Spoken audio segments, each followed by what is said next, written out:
এটা আমরা প্রত্যর্পণের জন্য চিঠি লিখেছি। চিঠি লেখার পর ভারত যদি শেখ হাসিনাকে প্রত্যর্পণ না করে তাহলে এটা বাংলাদেশের সাথে ভারতের যে প্রত্যর্পণ চুক্তি সেটা সুস্পষ্ট লঙ্ঘন হবে। সেটা আমরা সেই ব্যাপারে আমরা বিশ্ব সমাজে কি পদক্ষেপ নেব সেটা আমাদের পররাষ্ট্র মন্ত্রণালয়ের মাধ্যমে ঠিক করা হবে। আর হচ্ছে আমরা রেড অ্যালার্ট জারি করা হয়েছে ইন্টারপোলের মাধ্যমে। আমাদের যা যা করণীয় আছে আমরা করে যাচ্ছি, আরও কিছু করণীয় থাকলে ক্ষেত্র বিশেষে চিন্তা করে আমরা অবশ্যই করব।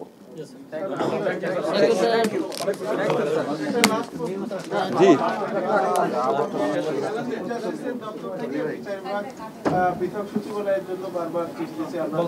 এটা বলেছি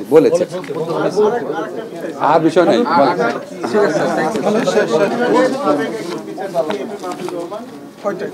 আমরা সংবিধান বলি কিন্তু সংবিধানের সবকিছুকে এখন মানা সম্ভব হচ্ছে। তো এই সরকার যে উপদেষ্টা পরিষদ এটা তো একটা রেফারেন্সের মাধ্যমে হয়েছে, কিন্তু এটা প্রোক্লামেশন দরকার। এই বিষয়ে কি আপনাদের এটা নিয়ে আজকে কথা বলবো না। তাহলে আপনি আমার এই গুরুত্বপূর্ণ বিষয়গুলো বাদ দিয়ে ওটাই হেডিং করবেন, বুঝছেন?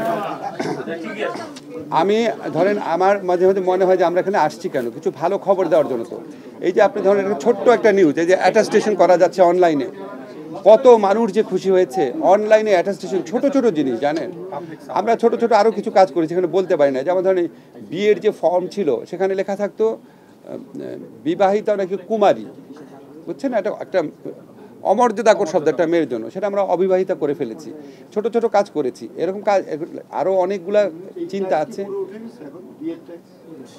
বিয়ে ট্যাক্সে আজকে সাইন করলাম। হ্যাঁ, আপনি ট্যাক্স ছাড়া বিয়ে করতে পারবেন। আমি আপনাদের একটা ক্লিয়ার করে বলি, সংবিধানের সাথে সংঘর্ষমূলক কোনো সংস্কার আমরা করছি না আইন মন্ত্রণালয়ের মাধ্যমে। সংবিধান সংস্কার কমিশন যেটা বলেছে ওটা সংবিধান সংশোধনের বিষয়, এগুলি তো আমরা হাত দিব না। সংবিধান সংশোধনের কোনো ক্ষমতা আইন মন্ত্রণালয়ের নাই, ঠিক আছে? কাজে আমরা শুধুমাত্র সেগুলি করব, সেই সংস্কারগুলো করছি যেটার সাথে রাষ্ট্রের শক্তি এবং সক্ষমতা জড়িত, রাষ্ট্রের প্রতিষ্ঠানের শক্তি এবং সক্ষমতা জড়িত, এবং যেগুলি ব্যাপারে ব্যাপক ঐক্যমত্য বহু বছর ধরে সমাজে প্রতিষ্ঠিত। আপনি কি চিন্তা করতে পারেন কোনো রাজনৈতিক দল বলবে যে না উচ্চ আদালতে বিচারক আমার ইচ্ছা মতো নিয়োগ হবে? কেউ বলবে না। এটা আমরা বহু বছর যাওয়া বিচার বিভাগের স্বাধীনতার ব্যাপার, এটা নিয়ে তো আমাদের সমাজে ঐক্যমত আছে। আমাদের সংবিধানে 56 বছর যাবৎ এই বিধানটা রয়েছে, 54 বছর যাবৎ বিধানটা রয়েছে। ফলে এই সমস্ত সংস্কার আমরা করব। আমরা ধরেন যদি সব সংস্কারের জন্য বসে থাকি, রাজনৈতিক ঐক্যমত যেটা হয়ে আছে, বিচার বিভাগের স্বাধীনতা, এটা তো রাজনৈতিক ঐক্যমত মানে সুপ্রতিষ্ঠিত, এবং আমরা আবার বিচার বিভাগ কমিশনের এন্ডোর্সমেন্টও নিয়ে নিচ্ছি।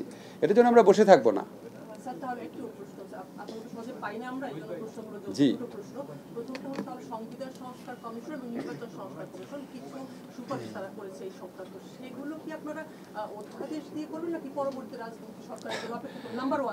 আচ্ছা, নাম্বার ওয়ানটা আগে বলি।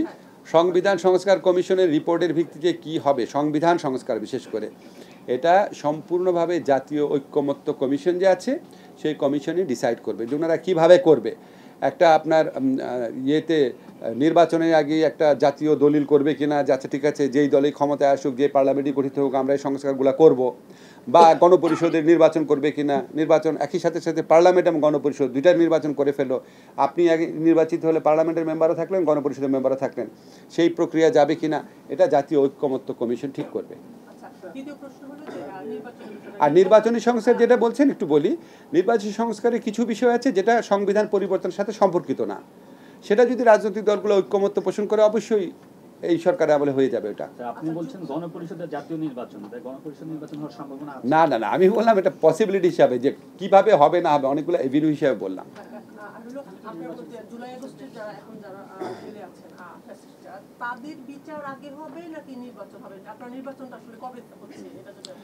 নির্বাচনের সাথে বিচারের কোনো রকম বিরোধ নাই, বিচার প্রক্রিয়া অলরেডি শুরু হয়েছে। আপনারা কি দেখতে পাচ্ছেন না? আমাদের তো একটা হচ্ছে কনভেনশনাল কোড, আর একটা হচ্ছে ইন্টারন্যাশনাল ক্রাইম ট্রাইব্যুনাল। আমরা দ্রুততম সময়ের মধ্যে আমাদেরকে সম্পূর্ণ পুনর্গঠন করতে হয়েছে। প্রসিকিউটর নিয়োগ, তদন্তকারী নিয়োগ, বিচারক নিয়োগ, এমনকি ভবন মানে রিপেয়ার করা, সংস্কার করা, সব কাজ আমরা করেছি এবং পূর্ণ গতিতে এই বিচার চলছে। বিচারের গতি নিয়ে আমরা যথেষ্ট সন্তুষ্ট, এবং এখানে আমি যেটুকু মনে করি যে আগামী হয়তো 2-1 মাসের মধ্যে আপনারা দেখবেন ঘন ঘন শুনানির ডেট পড়ছে।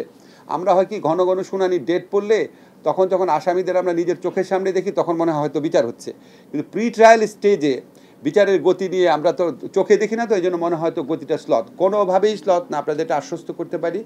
এমনকি আমরা যদি বিচার আরও দ্রুত করতে হয় আমাদের এমনও প্ল্যান আছে, আমরা আন্তর্জাতিক অপরাধ আদালতের দ্বিতীয় শাখা যেটা সেকেন্ড আরেকটা আদালত গঠন করব, উচ্চ আদালতে বিচারক নিয়োগ হয়ে গেলে এই কাজটা আমরা করে ফেলব। এই বিচার কাজের সাথে নির্বাচনের কোনো বিরোধ নাই, কোনো সম্পর্ক নাই, বিচারের গতিতে চলবে। বিচারের গতি নির্ধারণ করে হচ্ছে বিচারক ট্রায়াল, নির্বাচনের গতি নির্ধারণ করবে হচ্ছে রাজনৈতিক দলের ঐক্যমত্য, এটার সাথে এটা কোনো বিরোধ নাই।